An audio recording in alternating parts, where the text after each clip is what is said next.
వద్దు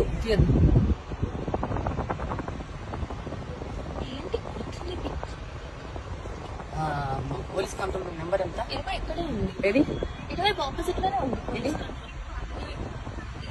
ఈ వెనకాల పక్కన, ఈ వెనకాల పక్కన ఉంది. గమ్మునుండు పద. ఎంత police control room number? 100 call చేయండి. 100 చేశాను. పా పా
ఈరోజు సొంత పని మీద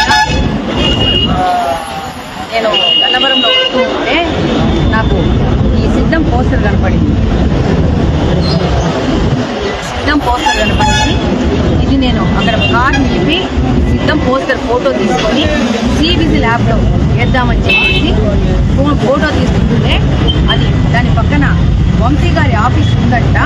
ఆఫీస్లోకి దాదాపు 30-40 మంది వాళ్ళ ఆఫీస్లో వాళ్ళు వచ్చేసేసి ఇలా నన్ను అటాక్ చేసేసి వీళ్ళు కంప్లీట్గా నన్ను ముందుకు వెనక్కి పోనీయకుండా వీళ్ళు ముందు పక్కన ఒక వెహికల్ తీసుకొచ్చి పెట్టి వెనక పక్కన ఒక స్కూటర్ నా కారు టైర్ల కింద రాళ్ళు పెట్టేసి కంప్లీట్గా అటగాయించడం జరిగింది. అందులో ఇద్దరు ఆడవాళ్ళు కూడా నా గ్లాస్ పగలగొట్టడానికి ట్రై చేశారు, పగలగొట్టలేకపోయినారు. ఇమ్మీడియట్గా నేను 100కి ఫోన్ చేశాను. బికాజ్ వీళ్ళందరూ నన్ను అటాక్ చేస్తున్నారని చెప్పి నేను ఎలక్షన్ కమిషన్ అడుగుతున్నాను. ఈ విధంగా మీరు కోడ్ అయితే స్టార్ట్ అయింది కదా, ఈ విధంగా ఇంకా జగన్మోహన్ రెడ్డి గారి ఫ్లాగ్ కలర్లు, జగన్మోహన్ రెడ్డి గారి బొమ్మ గన్నవరం లాంటి మెయిన్ రోడ్డు ఎందుకున్నాయి? ఓకే, గన్నవరంలో ఉన్న వైసీపీ వాళ్ళకి కోడ్ ఇంకా స్టార్ట్ కాలేదా? గన్నవరంలో ఉన్న ఆఫీసర్లకి ఇంకా కోడ్ స్టార్ట్ కాలేదా? నేను ఎలక్షన్ కమిషన్ అడుగుతున్నాను. ఈ విధంగా ప్రతి ఒక్క ఊరిలో ప్రతి ఒక్క చోట జగన్మోహన్ రెడ్డి గారు కానీ ఏ తెలుగుదేశం పార్టీ కానీ ఏవైనా పోస్టర్లు ఉంటే చించి పడేస్తున్నారు, తీసి పడేస్తున్నారు. సొంత ప్రాపర్టీలో ఉన్న వాటిల్లో కూడా ఆఫీసర్లు ఎంటర్ అయిపోయి తీసేస్తున్నారు. ఒక్క గన్నవరంలో ఇంకా కోడ్ రాలేదా? కోడ్ ఎప్పుడు వస్తుందో నేను అడుగుతున్నాను. ఈ ఫోటోలు తీస్తుంటే వైసీపీకి సంబంధించిన వాళ్ళ కార్యకర్తలు ఈ విధంగా ఒక మహిళనని చూడకుండా దాడి చేస్తున్నారు. దాడి చేస్తే భయపడతామనుకుంటున్నారా? ఇదిగో చూడండి, మొత్తం నా కారు ముందుకు వచ్చేసేసి వీళ్ళందరూ అటాక్ చేశారు కంప్లీట్ గా. వీళ్ళ పేర్లు ఓలుపల్లి మోహనరంగ, మాచినేని బాబు, మేచినేని బాబు, ఆర్ వెంకటేశ్వరరావు, ఆర్వీఆర్ అంట ఆయన పేరు, చిరంజీవి. మళ్ళీ ఇద్దరు ఆడోళ్ళు, వాళ్ళు ఎవరో నాకు పేర్లు తెలియదండి. వాళ్ళిద్దరు ఆడోళ్ళు కూడా వచ్చి కంప్లీట్గా అటాక్ చేసే దూరంలో అద్దాలు పగలగొడుతూ వాళ్ళు ఇక్కడ అద్దాలు పగలగొట్టేది లేదు కానీ ఈ ఇద్దరు ఆడోళ్ళు వచ్చేసి కంప్లీట్గా నా గ్లాస్ని బ్యాంగ్ చేయడము, ఒక భయంకరమైన వాతావరణాన్ని ఎవరు మాకు అడ్డొచ్చిమో వాళ్ళ మీద దాడి చేస్తామని ఒక మెసేజ్ ఈరోజు పంపిస్తున్నారు. ఇది 5 సంవత్సరాలు కంప్లీట్ గా తెలుగుదేశం కార్యకర్తల మీద, నాయకుల మీద దాడి చేయడమే కాకుండా వీళ్ళకి ఎంత ధైర్యం వచ్చిందంటే ఎలక్షన్ కోడ్ స్టార్ట్ అయినాక కూడా ఎవరినంటే బట్టి వాళ్ళని ప్రశ్నించే వాళ్ళని వాళ్ళు అటాక్ చేయడం మొదలు పెడుతున్నారు. బట్ మేము కూడా చెప్తున్నాం తెలుగుదేశం పార్టీ తరఫున, మీరు ఎన్ని దమ్కాయలు ఇచ్చినా ఎవరిని అటాక్ చేసినా కూడా ఎన్నికి తగ్గేదే లేదు. ఇదే విధంగా కోడ్ను ఉల్లంఘించి ఎక్కడెక్కడ వీళ్ళు ఇంకా వీళ్ళ బ్యానర్లు వేసుకొని ఇంకా ప్రజలను మభ్యపెట్టాలని మోసం చేయాలనుకుంటున్నారో అక్కడున్న ప్రతి ఒక్క తెలుగుదేశం పార్టీ క్యాడర్ని, నాయకుల్ని, కార్యకర్తల్ని నేను విజ్ఞప్తి చేసుకుంటున్నాను. మీకు ఎలక్షన్ కమిషన్ ఒక రైట్ ఇచ్చింది ప్రతి ఒక్క సివిలియన్కి. సి విజిల్ అనే యాప్ ద్వారా ఆ యొక్క ఫోటోలను మీరు డౌన్లోడ్ చేసి వాళ్ళకి కంప్లైంట్ ఇవ్వండి. ఎలక్షన్ కమిషన్ వాళ్ళు వచ్చేసి వాళ్ళకి తీస్తారు. డెఫినెట్ గా నేను అందరినీ అప్పీల్ చేసుకుంటున్నాను. ఈ రోజు ఈ దాడికి యార్లగడ్డన్నా ఇంతమంది కార్యకర్తలు వచ్చి నన్ను కాపాడాల్సి వచ్చింది. నార్మల్ పౌరుడి పరిస్థితి ఏంది రాష్ట్రంలో? ఏంటి వాళ్ళకి సేఫ్టీ? ఈ రోజు 60 మంది మూకుమ్మడిగా ఒక మెయిన్ రోడ్ లో 5 గంటల ప్రాంతంలో సాయంత్రం వచ్చి అటాక్ చేస్తున్నారంటే మహిళలని చూడకుండా మళ్ళీ వాళ్ళకి వత్తాసు పోలీస్ డిపార్ట్మెంట్ వాళ్ళు వచ్చి వాళ్ళు నా మీద కంప్లైంట్ పెట్టారంట. ఎందుకంటే నేను ట్రాఫిక్ జామ్ చేస్తున్నానని. నన్ను పోనీకుండా వెనక పక్కన ఒక వెహికల్, ముందు పక్కన ఒక వెహికల్, నా టైర్ల కింద రాళ్లు పెట్టి ఆపేసేసి వాళ్ళు నన్ను అటకాయించి నా మీద దాడి చేయడానికి వస్తుంటే వాళ్ళకి ఆ రాళ్లు కనపట్లేదు పోలీస్ డిపార్ట్మెంట్ కి. ఉల్టా నన్ను ట్రాఫిక్ అంతరాయం కలగజేస్తున్నారు కాబట్టి వీళ్ళు పోలీస్ స్టేషన్ రావాలని చెప్తున్నాను. నేను 100 కూడా డైల్ చేయడం జరిగింది. దాని సాక్ష్యాలు, నా కంప్లైంట్ డీటెయిల్స్ కూడా కంట్రోల్ రూమ్ లో ఉంటాయి. నేను ప్రశ్నిస్తున్నాను, ఎలక్షన్ కమిషన్ ఏం చేస్తా ఉంది? 1 సైడెడ్ ఒత్తాసు పడుతున్న పోలీసుల మీద మీ యొక్క యాక్షన్ ఏంటి? మీరు వచ్చారు కాబట్టి, మీరు ఫోటో తీసుకున్నారు కాబట్టి మీ మీద కంప్లైంట్ ఇస్తారంట. ఓకే, నేను ఇప్పుడు వైసీపీ యొక్క బ్యానర్లని ఫోటో తీసుకుంటే పోలీసులు నా మీద కంప్లైంట్ పెడతారంట. ఏ విధంగా పెడతారో నేను ప్రశ్నిస్తున్నాను, ఎలక్షన్ కమిషన్ ప్రశ్నిస్తున్నాను. దీని మీద తొందరగా ఎలక్షన్ కమిషన్ స్పందించి వాళ్ళ మీద యాక్షన్ తీసుకోవాలని కోరుకుంటున్నాను. నా పేరు రెడ్డప్పగారి మాధవి అండి. నేను కడప నుంచి వచ్చినాను. సొంత పని మీద వస్తూ ఉన్నాను.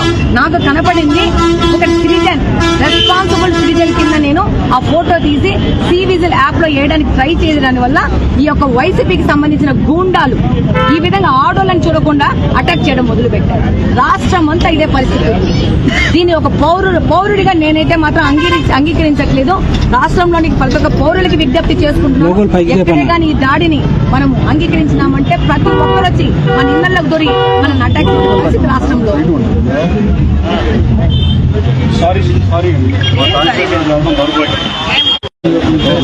ఈ గవర్నమెంట్ కూడా గడపలో కూడా నేను దరిద్రం అంతా ఇక్కడ ఉంది. గన్నవరంలో పోలీస్ స్టేషన్ ఎత్తేయాలని నేను గత 2 మాసాలుగా డిమాండ్ చేస్తాను. స్టేషన్ ఉండి ఉపయోగం లేదు. ఎట్టి పరిస్థితిలో గన్నవరంలో పోలీస్ స్టేషన్ అనేది అనవసరం. పోలీస్ స్టేషన్ శాంతి భద్రత కాపాడకుండా వాళ్ళ మీద కేసులు పెట్టే పరిస్థితుల్లో ఈ గన్నవరం నియోజకవర్గం పోలీస్ డిపార్ట్మెంట్ ఉండడం బాధాకరంగా, గర్హనీయం, క్షమార్హంగా ఈ రాష్ట్ర డీజీపీ సమాధానం చెప్పాలి. ఎలక్షన్ కమిషన్ కూడా అడుగుతున్నాం. ఈ రాష్ట్రంలో ఎన్నోసార్లు ఈడుపుగంటి ఆయన ఇల్లు కొట్టినప్పుడు కూడా సిఐ వెళ్ళి దుర్భాష గంజాయి కేసు ఇచ్చేస్తారంట గుంటూరు ఎస్ఐసికి. హనుమాన్ జంక్షన్ ఎస్ఐ వెళ్ళేమో, ఎస్ఐ వెళ్ళేమో, ఇద్దరు తెలుగుదేశం కార్యకర్తల మీద దాడిగా అభివర్ణించడం వైసీపీ వాళ్ళు కొట్టినా కూడా. అలాగే కాశ్మీర్ రంగబాబు గారి మీద దాడి జరుగుతుంది. ప్రజాస్వామ్యంలో హింసకు తావులేదు. కానీ ఇట్లా చూస్తా మాత్రం ఎన్నాళ్ళు ఊరుకోలేదు. 103 అప్లై అవుతుంది. పోలీస్ డిపార్ట్మెంట్ విజ్ఞప్తి చేస్తుంది. పోలీస్ చెప్తున్నారు, తీసేయండి మీ పోలీస్ స్టేషన్. చరిత్రలో తెలిపోతుంది. పౌరులు వాళ్ళ ఆస్తుంది, వాళ్ళ మాన ప్రాణాలను వాళ్ళే రక్షించుకుంటారు. గతంలో కూడా ఇదే నియోజకవర్గం చంద్రబాబు నాయుడు గారి సతీమణి రామారావు పేట మీద ఆరోపణలు చేస్తాను. దరిద్రానికి దౌర్భాగ్యానికి నిలవైన ఈ నియోజకవర్గం. ఇంకో సోదరిమణి ఇక్కడికి వస్తే ఒక ఆడపడుచు అనేది లేకుండా ఒక వాళ్ళ డాక్టర్, 2 ఆడవాళ్ళు కారులో ఉంటే ఇంతమంది దాడి చేయటం బహుశా రాష్ట్రంలో ఎక్కడ జరగదు. జగన్మోహన్ రెడ్డి గారు ఇదేనా నీ శాంతి భద్రతను ముఖ్యమంత్రి కూడా స్ట్రైట్గా అడుగుతుంది. నీ పార్టీలో నీకు పనిచేశా, ఈ నియోజకవర్గంలో నీకు పోటీ చేశా, నా ఇన్ఛార్జ్ కోసం ఆశపడి ఈ పార్టీలోకి వచ్చినాడు. నేను నువ్వు కలిసి పని చేయమంటే పని చేయలేనని చెప్పా. నేను పార్టీ మారా. నేను నిన్న కొన్ని మాటల్లో రాష్ట్రంలో శాంతి భద్రత అమలు చేసే ప్రసక్తే లేదని నువ్వు భావిస్తుంటే నీ ప్రభుత్వానికే మేలు మార్చా. ఇంకెన్నడూ ఉంది ప్రభుత్వం 40 రోజులు ఉంది. కనీసం ఈ చర్మాంకంలో అయినా 40 రోజులైనా లాండ్ ఆర్డర్ని కాపాడకపోతే 1955 తర్వాత అత్యంత తక్కువ అభివృద్ధి చేసిన ప్రభుత్వం ఇది. 1955 తర్వాత భాషా ప్రయుక్త రాష్ట్రం ఏర్పడిన తర్వాత భాష మీద దాడి చేసిన ప్రభుత్వం ఇది. అలాగే సిద్ధం అంటున్నారు, ఇలాంటి వాటిగా సిద్ధం. అలాగే వైనాట్ 175 అనేది ఒక పెద్ద నినాదం లేదు, ఒక పెద్ద ప్రజాస్వామ్య దాడిగా నేను భావిస్తున్నాను. అంటే ప్రశ్నించే గొంతుకులు వద్దానా? ఇలా ఎక్కడ పడితే అక్కడ కేసులు, పోలీసులు ఎట్టాగే నడుపుదాం అనుకుంటున్నారా? వైసీపీ ప్రభుత్వం ఆలోచించుకోవాలి. సోదరిమణి నేను గన్నవరం ఎదురులో జరిగిన సారీ చెప్తాను. ఎందుకన్నా మనం ఏం చేయాలి? ఇంత దౌర్భాగ్య పరిస్థితి గన్నవరంలో ఉన్నప్పుడు ఈ పోలీస్ డిపార్ట్మెంట్ తరలినప్పుడు పోలీసులు మీరు రెడ్ డైరీ లోకేష్ రాసే దాంట్లో, లోకేష్ బాబు దాంట్లో మీ పేర్లు గ్యారంటీ ఉంటే మిమ్మల్ని వదిలిపెట్టే ప్రసక్తి లేదు. ప్రభుత్వం వచ్చిన వెంటనే మీరు శిక్షించబడతారు. ఇది 100% ఖాయం. Thank you. చూడండి. పోలీసులందరూ డ్రెస్సులు ఇప్పేసి వైసీపీ కండువాలు కప్పుకోవాలి.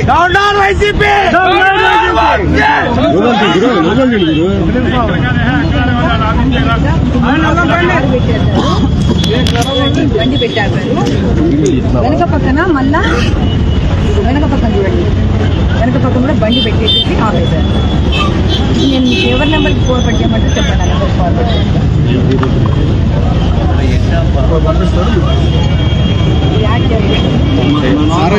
సారీ చేసేయండి, ఎంకరేజ్ చేసేయండి, ఎంకరేజ్ చేసేయండి మేడం. పోలీసులందరూ వెళ్ళిపోండమ్మా, ఇంటికి వెళ్ళండి. పోలీసులందరూ వెళ్ళిపోండమ్మా, అనవసరం అట్లా చేంజ్ కూడా 9030